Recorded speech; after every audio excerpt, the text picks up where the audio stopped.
오늘 이 아침에 하나님께서 우리에게 주시는 말씀은 요한복음 19장 28절 말씀입니다. 그 후에 예수께서 모든 일이 이미 이루어진 줄 아시고 성경을 응하게 하려 하사 이르시되 내가 목마르다 하시니. 아멘. 십자가에 못 박힌 죄수가 어떻게 죽는지를 연구했던 많은 사람들이 있었습니다.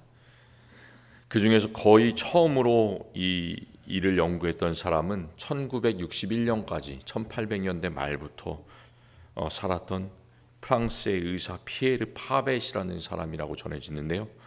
그가 연구한 것에 따르면 십자가에 못 박힌 사람이 어떻게 되냐면 이 사람은 양쪽으로 뻗친 팔의 힘으로 자기의 모든 몸무게를 지탱해야 되기 때문에 이 가슴 부분과 폐가 과도하게 늘어나서 숨을 들어 마실 수가 없다고 해요. 그래서 억지로 숨을 쉬기 위해서는 팔을 이렇게 펼쳐져 있지 않습니까? 그래서 몸을 움직일 수가 없지만 어떻게 해서라도 몸을 조금씩 위로 올려서 숨을 쉬어야 되는데 손을 움직일 수가 없잖아요. 그러니까 몸을 제대로 일으킬 수가 없습니다.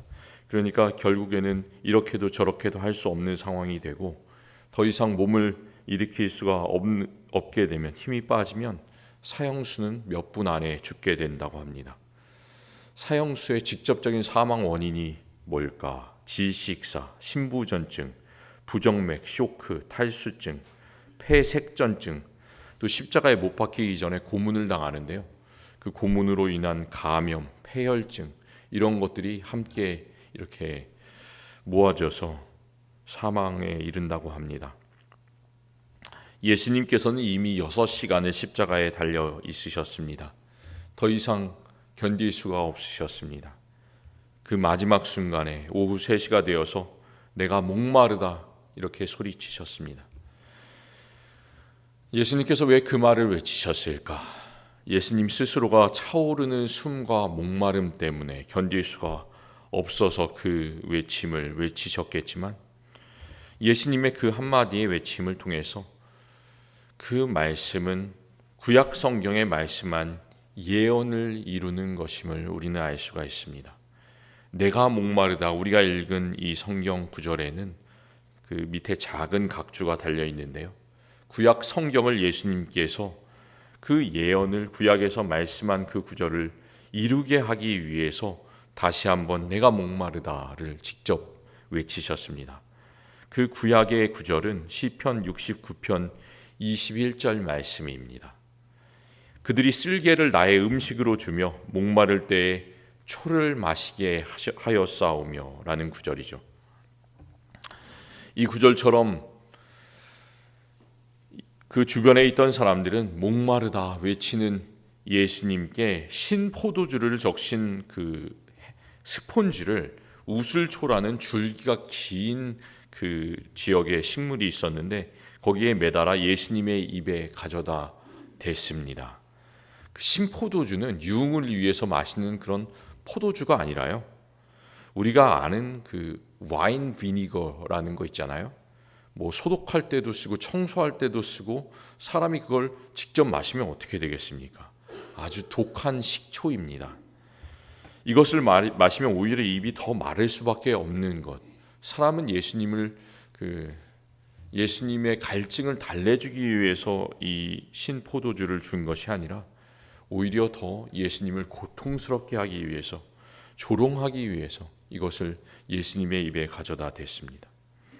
그 마지막 순간을 견디면서도 예수님께서는 자신의 고통보다 하나님께서 이미 말씀하신 그 구약의 약속을 자신의 그 피와 십자가를 통해서 이루고자 하신 거죠. 내가 목마르다 이 외침을 통해서 예수님께서 무엇을 이루고자 하셨을까? 예수님은 우리의 목마름을 다 해결해 주려고 하셨습니다. 우리가 열심히 일하고 피곤해서 목이 마를 수도 있지만 우리의 육체가 목이 마를 수도 있지만 이 목마름은 여러 가지 다른 목마름을 다 포함하고 있습니다. 우리는 관계에도 목마르고 사회의 정의에도 목마르고 가장 우리가 깊은 목마름을 가지는 것은 영적인 것, 구원에 대해서 목마릅니다. 이 깊은 차원의 목마름을 예수님께서는 내가 목마르다 그 한 구절로 다 말씀하셨습니다. 인간이 경험하고 있는 모든 종류의 다 그런 모든 갈망을 해결해 주려고 하셨습니다. 신약 성경에는 목마름에 대해서 말씀하고 있는 구절이 모두 16번이 나옵니다. 내가 목마르다 할 때 예수님께서 쓰신 그 단어와 똑같은 구절, 그것이 16번 나오는데요. 그 중에서 14번은 예수님께서 말씀을 직접 하셨고, 나머지 2번은 로마서와 고린도전서에서 바울이 말한 구절입니다. 목마름에 대한 그 구절들은 우리가 다 중요한 암송해야 되는 그런 암송 구절과 같은 구절이에요. 그래서 오늘 제가 말씀에서는 그 구절들을 하나하나 좀 생각해 보려고 합니다. 예수님께서 마태복음 5장 6절에서 팔복의 말씀을 하실 때 의에 줄이고 목마른 자는 복이 있나니 그들이 배부를 것이며 말씀하셨습니다. 또 마태복음 25장에선 여러 차례 목마름에 대해서 말씀하시는데요. 거기에는 양과 염소의 비유가 나옵니다. 양들은 어떤 사람인가? 지극히 작은 자 하나에게 한 것이 곧 나에게 한 것이라, 예수님께 한 것이다. 이렇게 말씀하시면서 내가 줄일 때에 너희가 먹을 것을 주었고 목마를 때에 마시게 하였고 나그네 될 때에 영접한 그런 자들이 예비한 하늘나라의 상을 받을 것이다. 이렇게 약속하셨습니다. 또 요한복음 4장에서는 예수님께서 사마리아 우물가의 여인에게 이 물을 마시는 자마다 다시 목마르려니와 내가 주는 물을 마시는 자는 영원히 목마르지 아니하리니 내가 주는 물은 그 속에서 영생하도록 솟아나는 샘물이 되리라. 이렇게 말씀하셨죠. 또 요한복음 6장 35절에서는 나는 생명의 떡이니 내게 오는 자는 결코 줄이지 아니할 터이요 나를 믿는 자는 영원히 목마르지 아니하리라 말씀하셨습니다. 또 요한복음 7장에서는 그 명절 마지막 날에 누구든지 목마르거든 내게서 와서 마셔라. 나를 믿는 자는 성경의 이름과 같이 이 배에서 생수의 강이 흘러나리라. 이런 다 암송구절과 같은 놀라운 말씀을 하십니다. 또 이 땅에서 계실 때뿐만 아니라 부활하셔서 하나님 나라, 하나님 우편에 앉으신 예수님은 사도 요한을 통해서 요한계시록에서 자기의 말씀을 하시는데요. 3번에 걸쳐서 목마름에 대해서 또 말씀하십니다. 계시록 7장 16절에서는 보좌에 앉으신 이가 그들 위에 장막을 치시리니 그들이 다시는 줄이지도 아니하며 목마르지도 아니하고 해나 아무 뜨거운 기운에 상하지도 아니하며 이는 보좌 가운데 계신 어린 양이 그들의 목자가 되사 생명수 샘으로 인도하시고 하나님께서 그들의 눈에서 모든 눈물을 씻어 주실 것임이라. 이렇게 말씀하십니다. 또 사탄과의 모든 전투가 끝나고 나서 이제 마지막으로 새 하늘과 새 땅이 내려오는 그 놀라운 비전을 허락해 주시면서 계시록 21장 6절에서는 예수님께서 이루었도다. 나는 알파와 오메가요 처음과 마지막이라. 내가 생명수 샘물을 목마른 자에게 값없이 주리니 이기는 자는 이것들을 상속으로 받으리라. 나는 그의 하나님이 되고 그는 내 아들이 되리라. 이렇게 말씀하세요.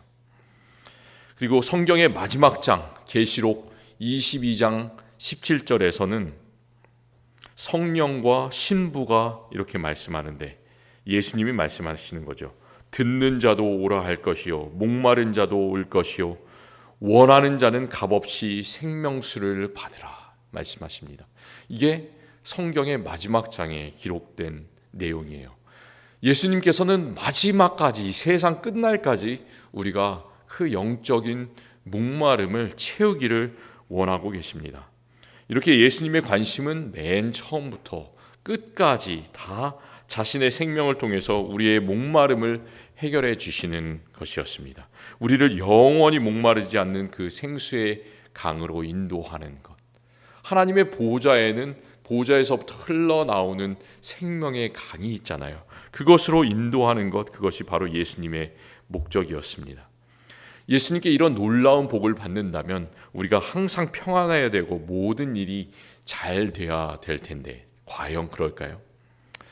물론 우리가 저 천국에서는 그런 놀라운 복을 얻겠죠.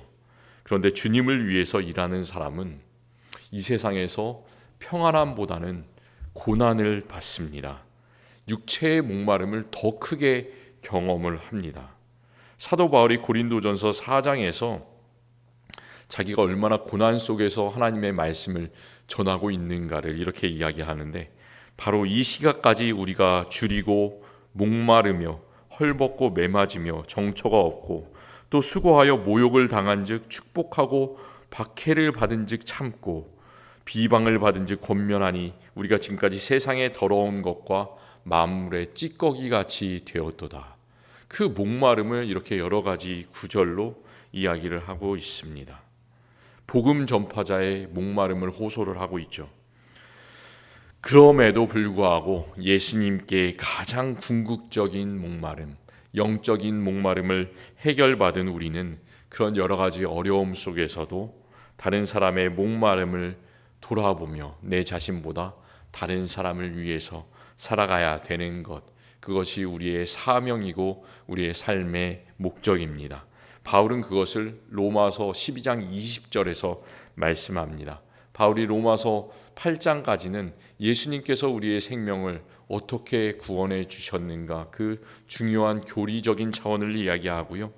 그리고 로마서 12장부터는 우리가 그런 예수 그리스도의 놀라운 구원을 받음으로써 어떻게 살아가야 하는가를 얘기하는데, 그 12장 20절에서 이렇게 말씀해요. 너의 원수가 줄이거든 먹이고 목마르거든 마시게 하라. 그리함으로 너가 숯불을 그 머리에 쌓아 놓으리라. 악에게 지지 말고 선으로 악을 이기라 말씀하십니다. 숯불을 그 머리에 쌓아 놓으리라. 우리가 스스로 원수를 갚을 필요가 없다는 이야기죠. 예수님께서 우리의 목마름을 해결해 주실 것이다. 우리를 가장 좋은 길로 인도해 주실 것이다. 이렇게 바울은 우리에게 말씀하고 있습니다. 내가 목마르다. 참 우리의 삶의 모든 차원에서 목마름이 있습니다. 그런데 예수님의 내가 목마르다는 이 외침을 통해서 예수님께서는 우리가 지금 있는 목마름, 그리고 앞으로 우리가 겪게 될 모든 목마름, 그 모든 것들을 다 해결해 주셨습니다. 예수님께 항상 감사하면서 나보다 더 하나님의 구원과 정의에 목마른 자들, 그들을 돌아보시면서 살아가시는 저와 우리 모든 성도님들이 되시기를 바랍니다. 하나님 감사합니다. 내가 목마르다. 예수님의 이 간절한 외침 통해서 예수님께서는 자기 자신의 목마름만을 외친 것이 아니라 구약 성경의 예언을, 그 말씀을 통해서 응하게 하셨습니다. 그리고 세상에 있는 모든 사람들, 우리 한 명 한 명의 여러 가지 목마름을 그 외침을 통해서 해결해 주셨습니다. 우리는 여러 가지의 목마릅니다. 우리는 관계에도 목마르고 사랑에도 목마르고 또 예수 그리스도의 은혜에도 목마릅니다. 구원에 목마릅니다. 그 모든 것들을 예수님께서 우리를 위해서 다 주시고 하나님의 생수의 강을 우리에게 흘러넘치게 해 주셨습니다. 이제는 우리만 그것을 누리는 것이 아니라 항상 감사하며 그 생명의 물을 우리가 사랑하는 사람에게도 나누어 줄 수 있는 우리들 되게 하여 주시옵소서. 예수님께서 말씀하셨습니다.